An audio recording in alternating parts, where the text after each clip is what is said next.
How's it going, everyone? My name is Sinikle, and welcome back to yet another Umineko no Naku Koro. We're still on episode 5, entitled End of the Golden Witch. And if you would like to get caught up, the playlist, as always, is in the description down below, so go ahead and check it out. But without further ado, let us continue on from where we last left off, which was in Kinzo's study with Natsuhi. Alright. なんとか1日目をしのぎましたね。 Natsuhi could be seen in the study. When she muttered as though to herself, gold butterflies appeared and formed the shape of a person. I wonder who that could be. Oh my god, I didn't know. Oh my god, who could have thunk? Hello, Beatrice. このままぼんやりと過ごし、明日をしのげるとは思えぬ。やはりお父様が不機嫌で出てこないというだけではごまかしきれませんか。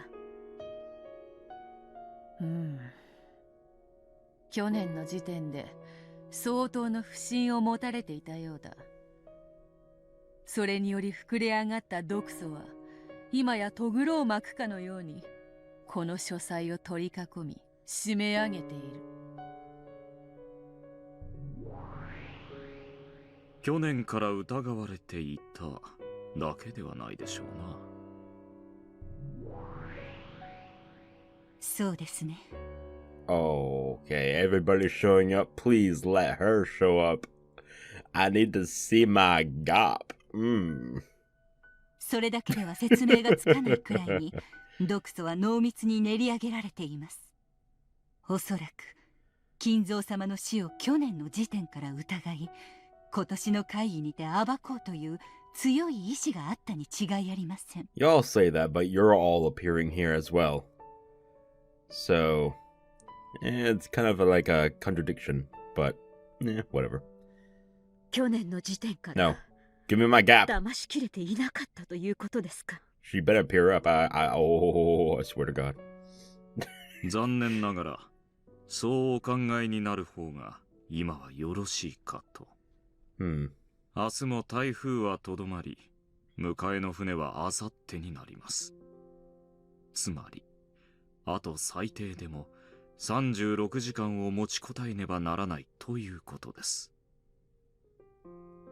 I've just noticed this, but if you actually look at Natsuhi's hair, what? It's two different shades of brown. That is... what the fuck? Does she have a wig on or something? I've just noticed this. Like... is it like one of those, like... I don't... what the fuck? I'm surprised I just noticed this. It's two different shades of a different color. Or same color, excuse me. At least I think it is. I mean, the front part is obviously brown, but the back, where it's all curly and curved up, it's... I don't know how you explain that color. It's like murked and red and brown together. Anyway, I'm sorry. I just noticed that. I don't know why. It just made me interested in what the fuck is going on. Anyway. 夏日の目には見えぬであろうが、この部屋を閉ざす密室結界は極めて強固なものだった。 Hold the phone. Wait. You can't fucking... you can't, like, zoom in into the fucking frame of the picture. God damn it. Okay. I'm looking at something in particular. Hold the phone.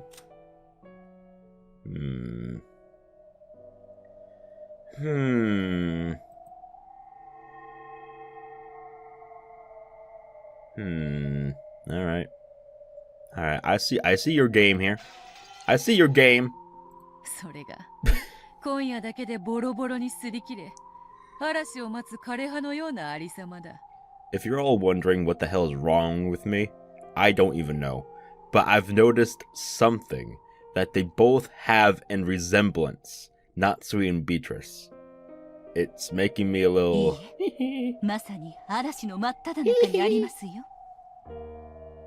夏日様、私は密室結界を別のものに変えることを提案いたします。別のものというのはどういう意味ですか？つまり作戦を変えるという意味ですか？さようでございます。私とワルギリア様で去年のものに近い結界を再構築します。つまり去年のように金蔵を極力書斎の外に出し、毒素の影から影へと綱渡りをさせるということだ。危険ではあるが、わらわもそれを提案したい。何ですって？今さら作戦を変えるというのですか？籠城では切り抜けられぬと分かった以上、城を捨てることも考えねばなりません。この書斎はもはや敵兵に囲まれ城壁さえも破られかけた城に同じ。座瀬は死を意味するならば、玉砕を求めて最後の出陣をするのも手でしょうな。降伏できぬ戦いでしょうから。お父様の秘密は最後の最後まで絶対に死守します。それを蹴取られれば言い繕う余地など何もない。主人の横領は白日の下にさらされ、後ろ宮家の名誉は失墜します。断固としてそれだけは防がねばなりません。 Whose fault do you think that is? Anyway. 落ち着け。分かっておるわ。クラウスの錬金術はじきに大勢を迎える。今年を乗り切ればなんとかなるのだ。だからうろたえるでない。しかし去年と同じ手では無理だとして取った作戦がこの籠城なのですよ。一度は無理と切り捨てた作戦を再び選ぶのは愚の骨頂ではありませんか？一体今さらどういう筋書きを作るというのですか？それは私とロノウェイで用意します。お任せを。幻想を生み出すのは魔女たちの役目。夏日様はそのご許可をくださるだけで結構でございます。お師匠様もロノウェもこういう時は実に頼れるぞ。片翼のわしの使用人どもも家具としては優秀だ。お師匠様たちが魔法を再構築すれば、それを守るために働くだろう。今からでも決して遅くはない。金蔵を書斎から出し、その幻想を歩き回らせよう。その作戦を長く検討し、それでも有効なものが見出せなかったから籠城を選んだことを忘れましたか？急場にうろたえ、軽々しく当初の作戦を投げ出すなど愚かしいことです。しかし夏日様、籠城ではもはやしのぎきれぬことは毒素の真っ只中でそれを感じ取っておられた夏日様が一番ご存知のはずです。私は籠城の方針は変えずに、何とか他の作戦を考えられないかと提案します。とにかくこの部屋を密室に保ちさえすれば、誰もお父様の存在を否定はできないのです。開けることのできぬ猫箱の中身を断定することなど何人にもできないのですから。確かにそうではあるが、人間どもは不条理であるぞ。Yep. 密閉した猫箱とてケーキの箱に群がる黒アリのように箱を食い破って中に入ることもあり得る。ベルンカステル教の駒も気になるしな。エリカ様が晩餐の話題をさらってくださったのは幸いでした。おかげで今夜の親族会議をお開きにできる雰囲気を生み出してくれたのですから。普段のように即座に親族会議となっていたら、今夜にも結界は破られていたかもしれません。しかしそのせいでより濃密に毒素は練り上げられました。明日まで練り上げられた毒素は密室結界をたやすく犯すでしょう。籠城を続けるにせよやめるにせよ、どちらにせよ新しい作戦と結界を用意しなくては明日は乗り越えられません。密室結界を破るための何かの策があるのかもしれぬな、ベルンカステル教には。あのエリカというこまめ侮れぬぞ。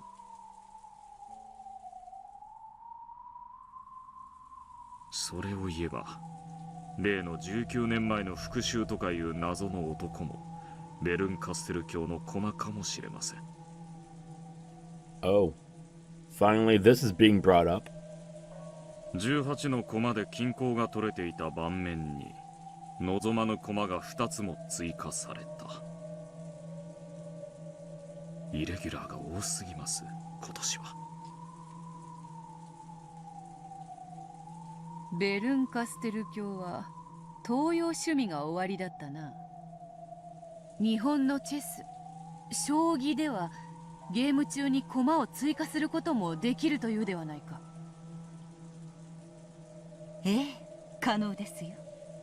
敵のキングの目の前に駒置き場より取り出したクイーンを置くことさえ将棋では許された切り札たる一手です。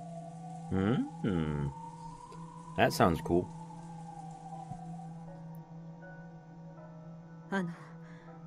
19年前を語る男はどうしているのでしょう。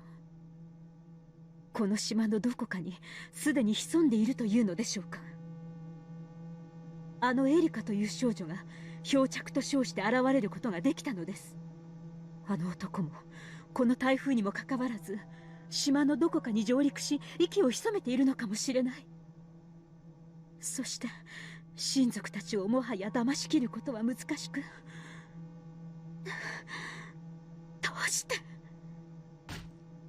うしてこうもイレギュラーが重なるのですか。この悪夢と偶然の奇跡をどう説明すればいいというのですか。Nice choice of words there. Natsuhi slammed the oh my god, my throat. Sorry. Natsuhi slammed the desk hard, held her head, and cringed at the pain from her overwhelming headache. ベルンカステル教は奇跡を司る。あの御人の前にイレギュラーと奇跡は驚くにも値せぬぞ。将棋は確かにキングの真正面に敵の駒が突如現れることを認めたゲームです。ですが、だからこそそこに隙間を作らぬ完璧な陣形を作り、キングを守る芸術的な城を構築します。ならばやはり籠城は正しいではありませんか。But you were against that. Right? こもりきれる籠城ならばいざ知れず、今はそれを期待できる段階にありません。Oh, well, they were. Okay, yeah. 壁を背負わぬキングを詰めるのは難しく、四方を分けたキングを詰めるのはさらに困難だろう。ネズミで考えよ。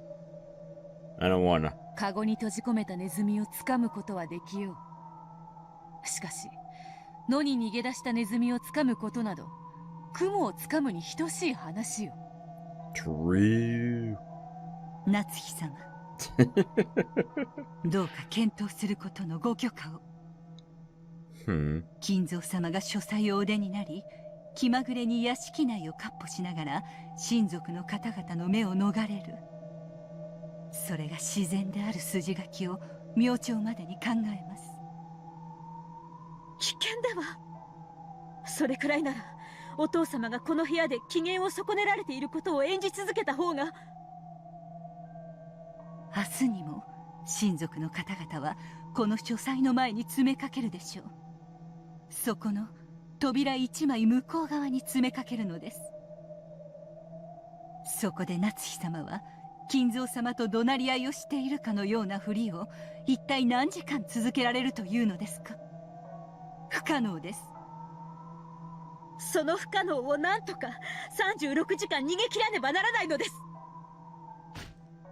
やれと言うならやります。私は後宮夏日、後宮家当主の妻です。それをやれと言うなら、私は何日でもここでお父様と怒鳴り合いをしているところを演じましょう。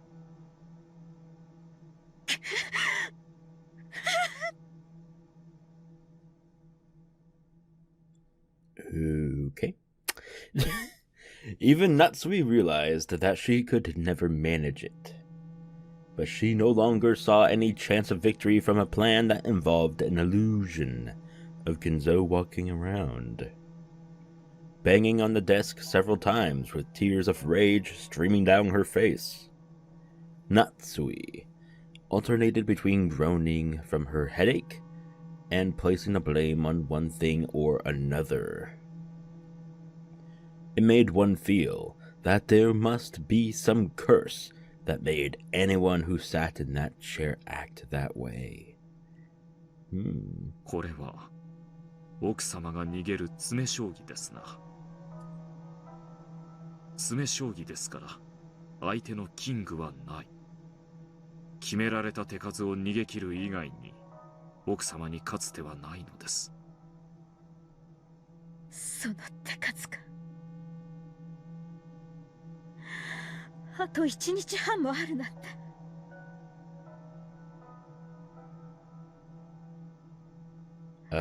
Okay. 多すぎます。I thought the game froze for me. What the fuck? 考えることをやめるでない。降参するでない。愚痴はわらわが聞こうぞ。だから音を上げるでないぞ。そなたの絶対にこの苦難を乗り越えようという絶対の意志が絶対の結果を紡ぎ出す。それこそが絶対の魔女の力。その魔力を失ってはならぬ。必ず乗り越えられると信じよ。きっと妙案は浮かぶ。だからそれを考えることを投げ出してはならぬ。そうですね。分かっています。私が乗り越えねば他の誰にも乗り越えられぬ困難なのです。そうとも。それを乗り越えてみせよとそなたは金蔵に託されたのではないか。金蔵はそなたなら託せると認めたのだ。お父様、お父様。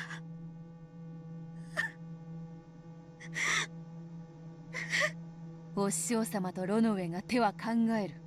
もちろんわらわも考える。だが主であるそなたの許可なくばそれも許されぬ。だからせめてそなたは戦う意志を捨てるな。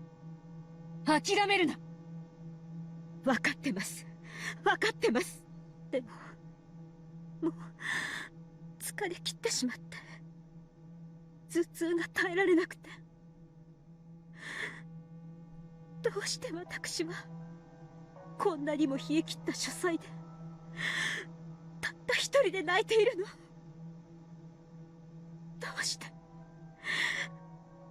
主人は今ここにいてくれないの。Back when dinner ended, Cross claimed to be dizzy and went to bed early. Of course, he had done this to get enough rest to ready himself for the long day ahead. But to Natsuhi right now, it felt as though he'd just gone straight to sleep and pushed the entire burden on her. However, complaining about such a thing would mean her failure as a wife. Isn't it a good wife's duty to work hard and put family first, even when her husband is resting? Filled with regret even at her anger towards her husband, unable to determine at whom she should be angry, Natsuhi continued to sob. If only Kinzo could just speak to her kindly at times like this. Bito searched for him, but Kinzo had been nowhere to be seen in the study for some time now. Perhaps Natsuhi had noticed this as well, though she bragged that fighting alone and supporting from behind was the responsibility of a good wife, without anyone to tell her that this really was necessary. She was now so frail that she couldn't even stop her own tears. Just as Bito was trying to think of words to console Natsuhi, Virgilia tapped her lightly on the shoulder. Sometimes, when words of consolation don't come from the mouth of the right person, they can do more harm than good. So, Virgilia silently told Bito that remaining silent was the best course of action for now. Finally! Oh, hell yeah. Sorry. 部外者だけど発言いいかしら。ガープ、今は慎みなさい。いえ、この場にいる限り部外者も客人もありません。発言を許します。ありがとう。What the fuck was that? I think there was something wrong with the audio there. I heard like a little chip. Yeah, that was weird. さっきロノウェイは言ったわ。Hopefully it's not bad at the end of the recording. While I'm editing. Usually it's like very loud. Oh boy. これは夏日が逃げる詰将棋だとね。詰将棋はどうして負けるの？ Wait, what? Huh. キングがチェックメイトされるからでしょ？言われるまでもないわ。そして敵にはキングがない。だから夏日は自分のキングを逃がし続けるしかない。なるほど、その手ですか。もうその時が来ましたか。どういうことです？何か手があるというのですか？夏日はゴールドスミスの死を隠す一番最初に提案してるわ。それを使う時が来たということよ。失踪ですか？その一手を親族会議の今指すというのですか？危険すぎます。 Once they'd successfully resolved all their problems, they would have to lay Kinzo to rest. And the best way to do that was to make him disappear. One day Kinzo would go out into the forest and never return. They wouldn't be able to find him no matter how much they searched. So, he would be declared missing. さっきリーチェも言ったわ。野に逃れたネズミを捕まえることはできない。そして森に消えたゴールドスミスを捕らえることもね。Ha ha! Clever gal. それで言い逃れられると？この最も疑われた今にその一手を指すなど、まさに自殺にも等しい一手です。疑われるでしょう。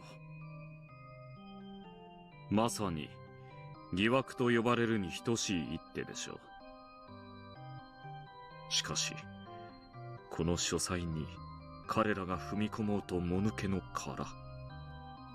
金蔵様を捕らえることは永遠に不可能で、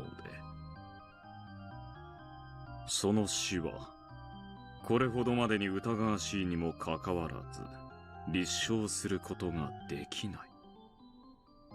36時間どころか永遠に金蔵の秘密を守ることができるんじゃない？もちろんそれにふさわしいリスクを背負うことになるけれど。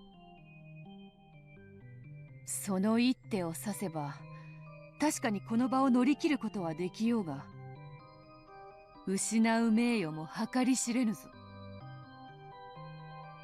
それでも確実にこの場を乗り切れる一手よ。もちろん疑惑を大きく背負うわ。でも死なない。確かにそれはそうですが、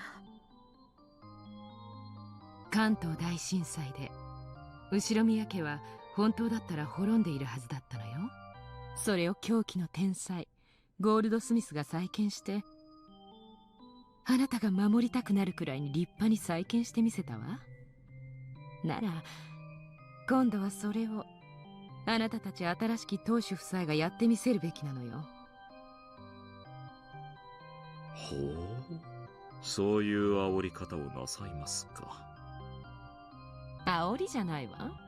当主夫人としての覚悟を私は聞いているだけよ。泥をすすってでも後宮家を守る覚悟があなたにはあるんでしょ。あります。今がその時よ。泥をすすって生き延びられるならいくらでも飲み干しなさい。あなたは苦害を這いずって生き延び、やがては必ず栄光を取り戻す。この序列第33位のガープがそれを約束してあげるわ。ガープ。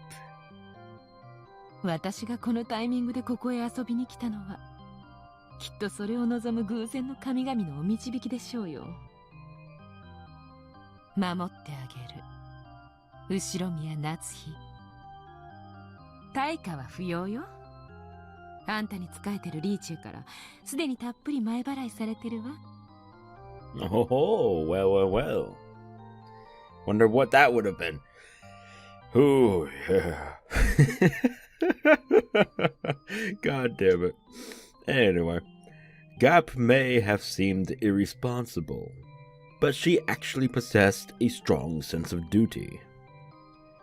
She was the kind of person who just couldn't leave someone in trouble alone. 前払い？はて、わらわがいつ？記憶にないぞ。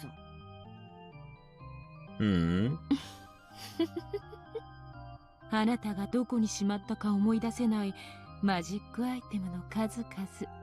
What the fuck? 随分とちょろまかせてもらってるもの。How dare you? 見つからないのはやはりそなたの仕業だったか。返せ！幻の金髄晶とムーンステッキ返せ！ Moon stick. Fantastic. まだくっつけて遊んでないのに。私から授けられる魔法と作戦はそんなところよ。ゴールドスミスを誰にも見つけられない世界へ私は隠すことができる。この魔法が必要になったらいつでも言って。その直前まで夏日は他のもっと無難な作戦を思案すればいい。確かに選択肢を残すことは心のゆとりを残すこと。心にゆとりなくして妙案も生まれぬものです。夏日様、夜は短くありません。ガープの手は最後の切り札とし、今は策を練りましょう。そのご許可をどうか。そして必ず成し遂げられるという信頼と魔力と絶対の信念を我らにお与えください。あんたが信じれば私がそれを叶えるわ。あんたが疑えばそれも私が叶える。未来をあなたが作りなさい。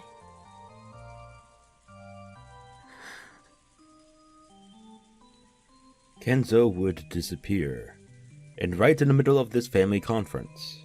Such a move truly would be a last resort. Burying this final trump card in her heart, Natsuhi decided that she would grope around for a different plan until the last second. After all, this long, long night has only just begun. Bernkastel and her piece had just as long to prepare as Natsuhi did.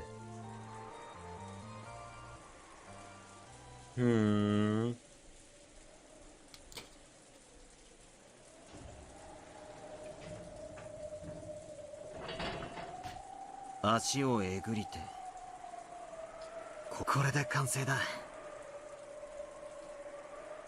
なるほど、やはりえぐるとはそういう意味だったんですね。またしても私の推理は正解でした。 The feel of it this time was clearly different from the previous times, as though some sort of device had activated. However, as far as a quick glance could tell, there was no dramatic change, such as an entrance or some sort of opening. Apparently, they would need to do just a little more before they could find it. すげえよ、お前は。これで本当に黄金が見つかったら、俺とお前で山分けだな。知的興奮を楽しめただけで十分です。私が好きなのは謎解きだけ。報酬はそれが正しかったことの証明だけで十分です。 You fucking liar! Oh, you lying. I don't trust this. I don't trust it. She shrugged it off, implying that just seeing the gold would be enough. Then she crouched down, peering fixedly at the lock mechanism. It's definitely no mistake to say this girl really loves solving riddles.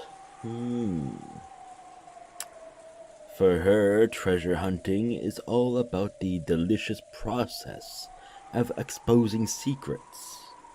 So she has no interest whatsoever in getting the treasure for herself and becoming a billionaire. なるほど。よくもこんな仕掛けを。あなたたちの不運は私をこの島に迎えたことでしたね。Huh? Wait. What? The mistake you all made was letting me on this island in the first place. What the fuck is that supposed to mean? Huh? ただ碑文がそこに存在するだけで、フルドエリカはこの程度の推理が可能です。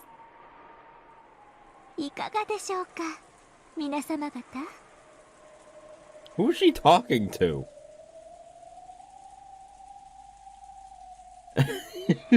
What the fuck? I think she's a little cuckoo. She's probably talking to, well, Bernkastel and others up there, maybe. But still, it's so weird. As she said this to the now exposed contraption, she grinned. Her smile was triumphant, but it was more fully characterized by the small bit of unpleasant disdain contained within.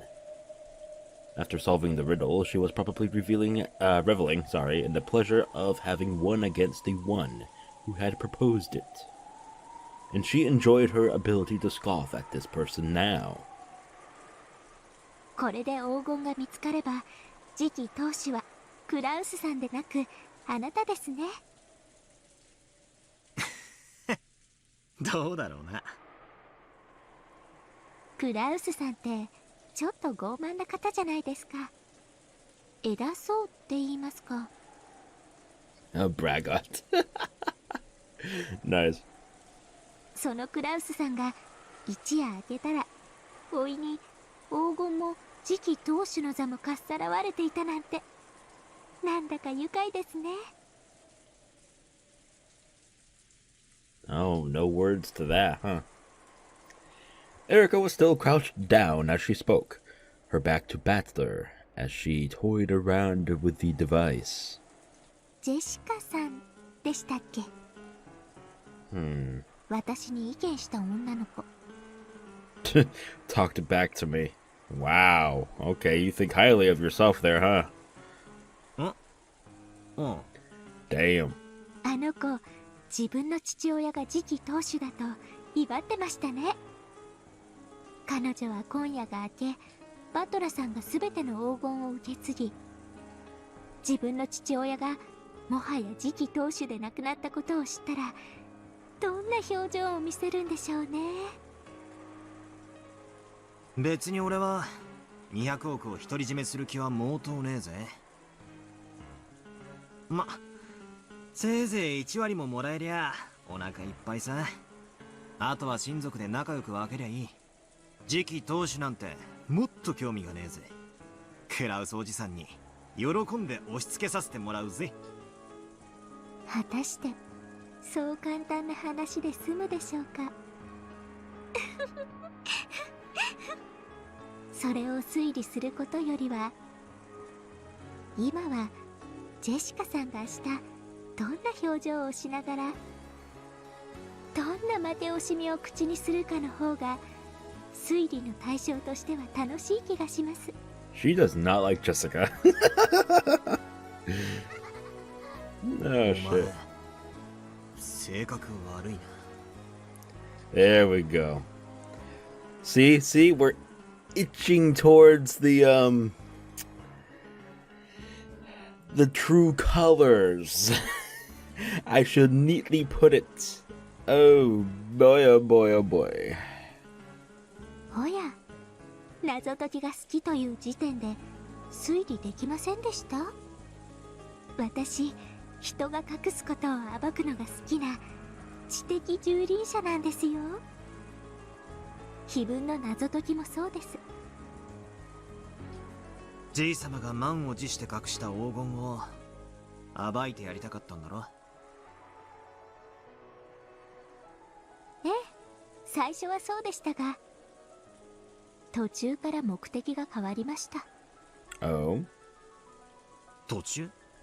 何に？ジェシカさんです。Ah. 私の推理に口を挟み、高潔かつ高尚な時間を汚しました。Damn. Oh my lord. だからあのジェシカという子に思い知らせたくて、碑文の謎を解くことに目的を変えたんです。 Holy fuck, okay. You're a little cuckoo in the cuckoo bin. What the fuck am I saying? I don't know. Okay. お前、本気で言ってんのか？ I don't know whether to like her or not. Ay. Okay.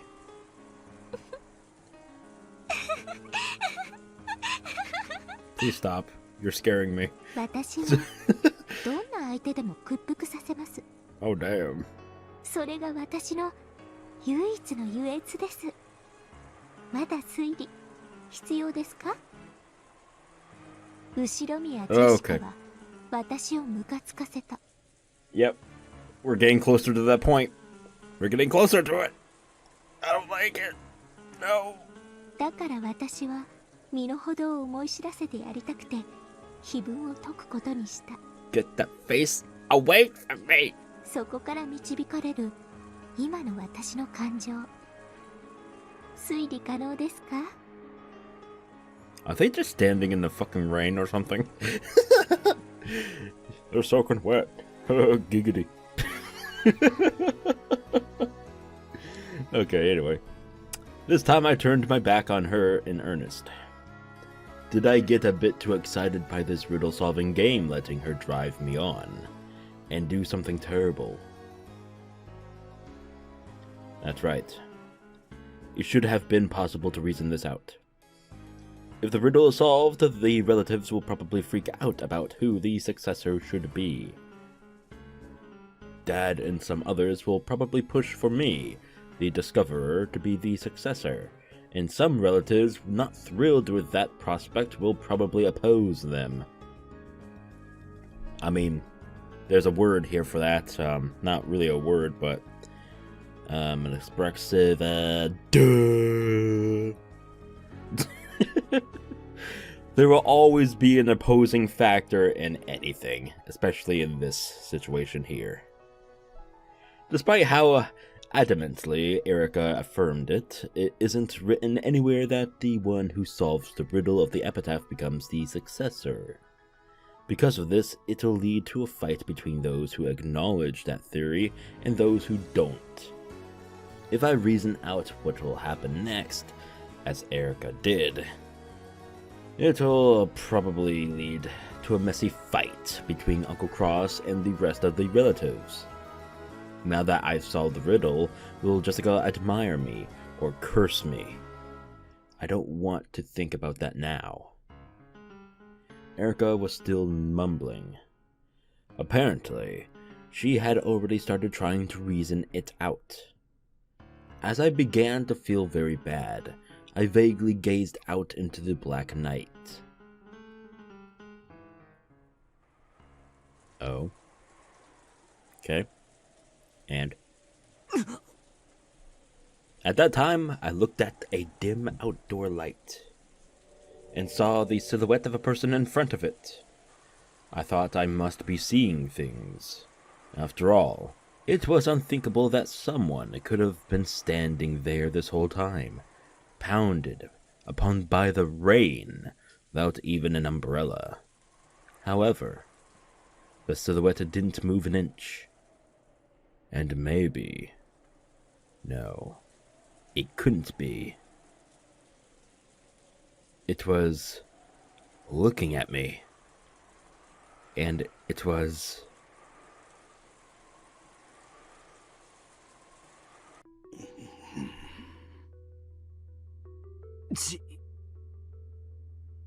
Grandfather. At that moment, I understood. Grandfather's probably been watching us solve the riddle this whole time. And he watched as we spectacularly solved the whole thing.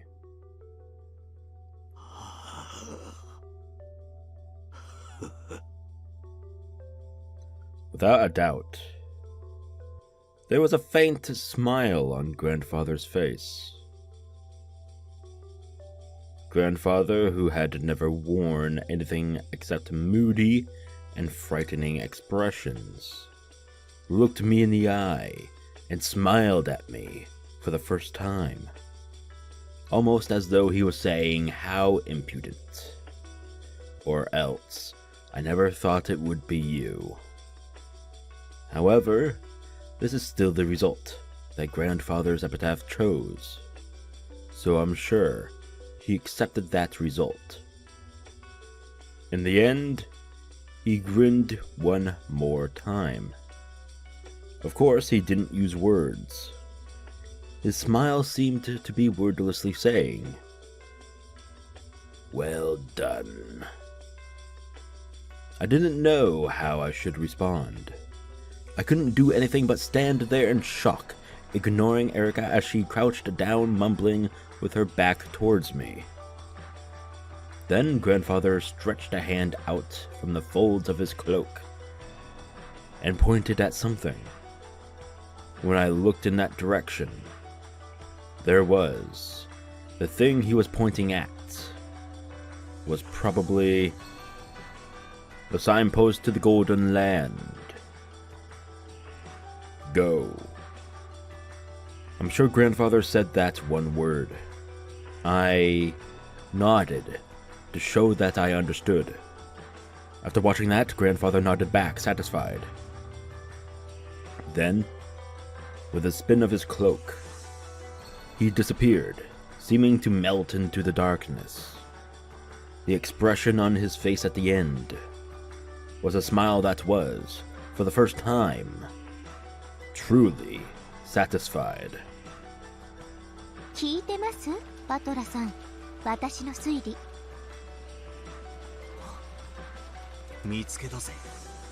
あれが黄金鏡への道しるべだ。え？あ、さっきと向きが変わってる。なるほど。あちらへ進めという意味ですか。良い観察力ですね。じい様に教えてもらった。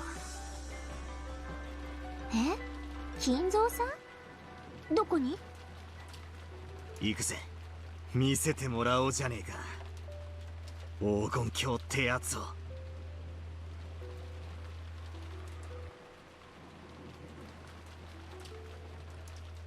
We started to walk. The entrance to the Golden Land was right there.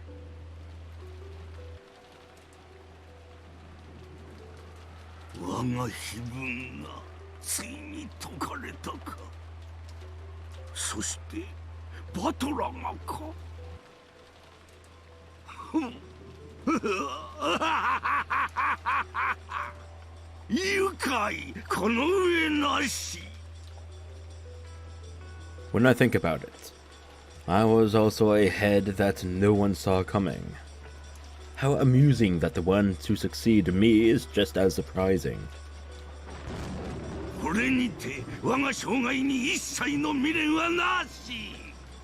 Beatrice, そなたのもとへ行くぞ。我が非分が選びし奇跡を手土産にな。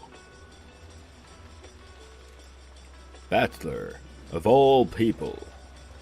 That battler.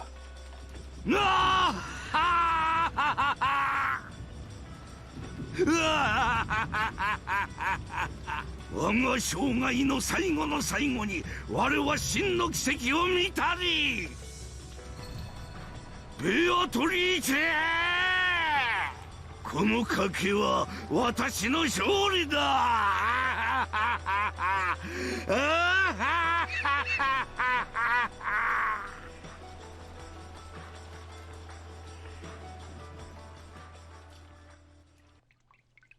Huh.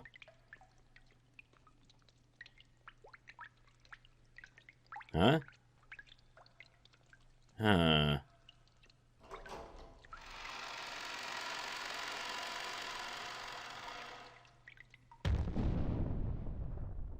Ha!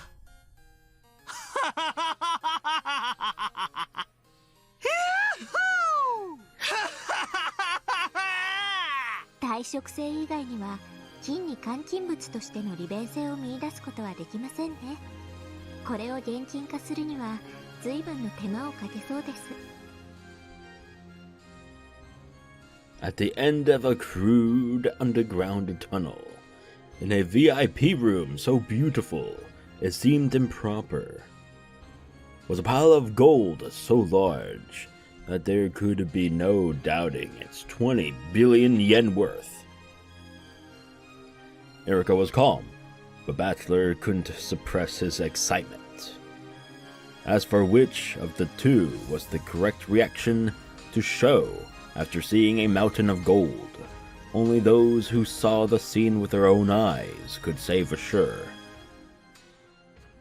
In this day and age, it's said that an average salaryman earns about 200 million yen in wages over his life. And this is 20 billion yen worth of gold. With even 1/100th of this gold mountain, a single human could live their entire life without working. What is labor? Isn't it the very point of a human's life, since a person who doesn't work cannot eat? If so, then 200 million yen is enough to make a single person's life complete. And this is 20 billion yen. This would account for the labors of 100 humans. No, a single human life 100 times over. Of course, if you still wanted to work, you could. Any money you gained as a result could be used to play with. Ooh. After all, you would already have enough money to live for your entire life. No, for eternity. No, wait. I mustn't keep it all to myself. I can split it up among 100 people. If I could create a world where a full 100 humans wouldn't have to work for their whole lives, just what kind of world would that be? Yeah, there's no doubt about it. ここが黄金鏡なんだ。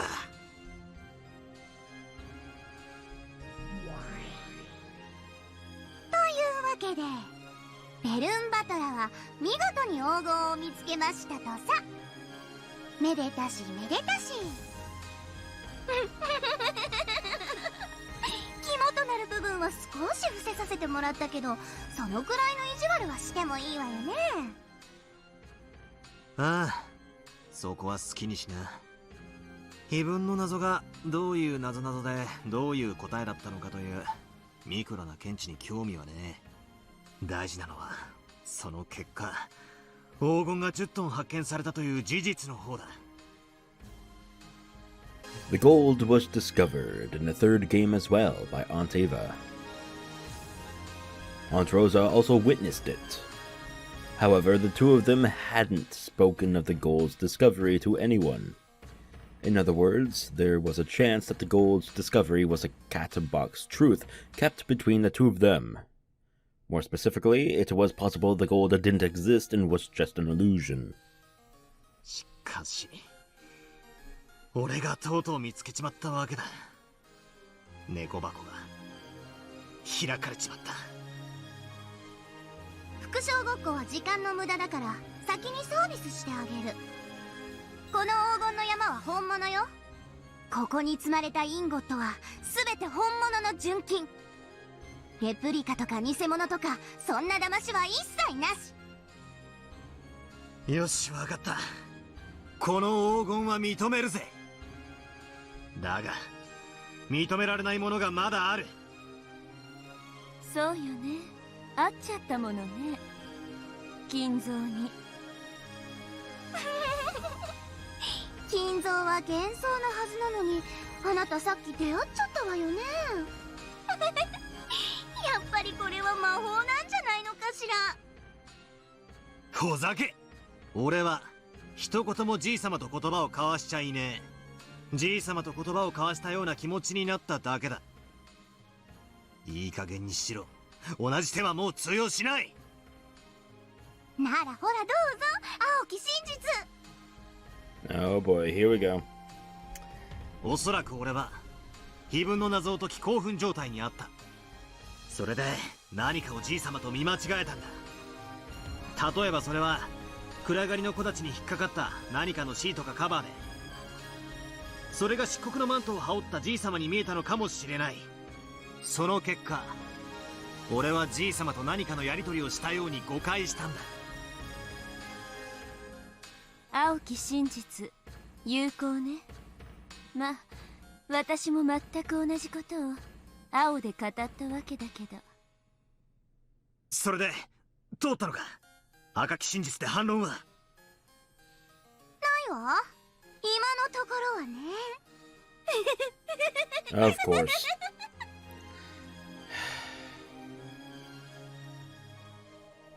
Of fucking course. God damn it.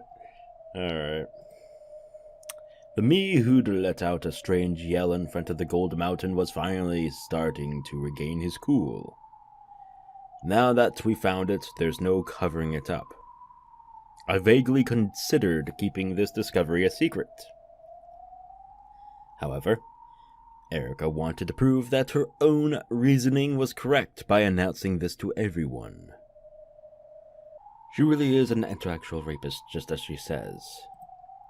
The puzzle-solving game is what's important to her, and she doesn't intend to take any responsibility for what happens after the riddle is solved.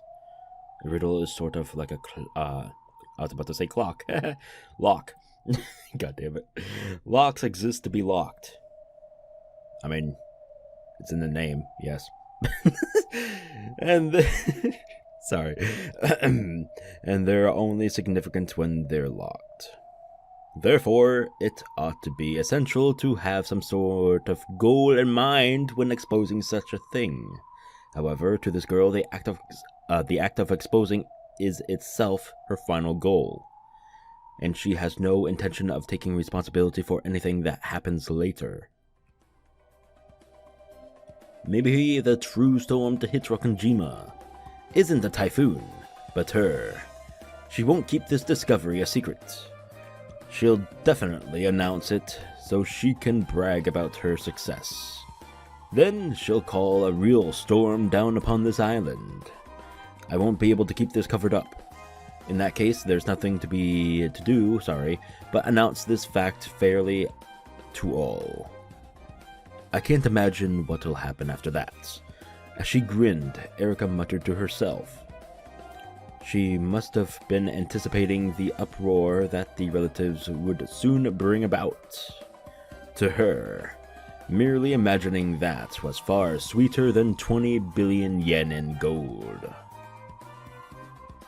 ただ碑文がそこに存在するだけで、フルドエリカはこの程度の推理が可能です。いかがでしょうか、皆様方。I hate when she says that. What do you think, everyone? Like, what the fuck? Is this like a fourth wall breaking moment? Like, is she talking to me and you viewers? What?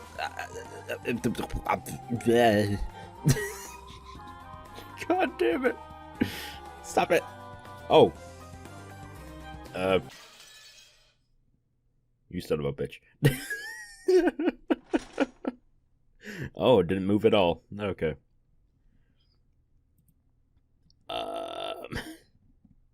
Okay. Well, there you have it, I suppose. Yeah. I don't know what to say. Oh, there's nothing connecting to her. Huh. Okay.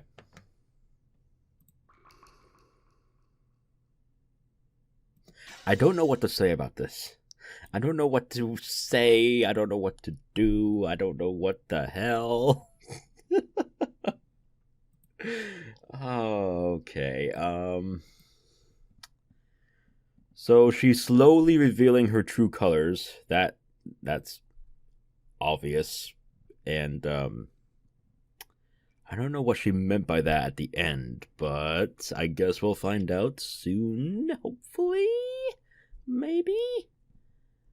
But yeah. This was actually pretty interesting. I fucked up a few times, so I'm gonna have to edit those out. You won't ever know. But of course I kept some fuck-ups in, so yeah, enjoy those if you must. Anyway, yeah, this is a short one, I know, I'm sorry. But there's news. I got some important news. As you all know, we are in the final chapter of Higurashi. So when that ends, all that I will be doing is Umineko. Now, I would like to do two things at once. So, while on the side of Umineko, what should I be doing next in my adventures throughout the visual novels? I got two in mind that I could possibly be doing, but of course, go ahead and let me know in the comments if there are other series that I have not mentioned and will mention that I should be doing. And there is also going to be a straw poll in the description and down in the comments, so click either link that will bring you to the poll of said two series that I will bring up in a moment and vote. Please go do that. And yeah, it will be up for 3 days. So I think up until Saturday at the end there. The two series that I'm thinking of is Zero Escape series and Steins Gate. Those two. So yeah, if you would like me to do either one or something else, again, list it down in the comments below. Vote or comment. That's all I can really say. Please go vote, as Higurashi will soon be over. And I would like to do something right after. So yeah, I'm looking forward to seeing all of you vote or comment down below in the video. And yeah, I hope you all enjoyed watching this video here. Chapter was certainly interesting. The first half, not so much. Second half, sure. It was pretty good. I liked it. And I hope you all enjoyed it. If you did enjoy it, please leave a like, share the video, and subscribe to the channel if you haven't already, because there will be more Umineko and Higurashi and a new series coming out after Higurashi soon. So, look forward to that. And until next time, please, as a reminder, stay simple, folks.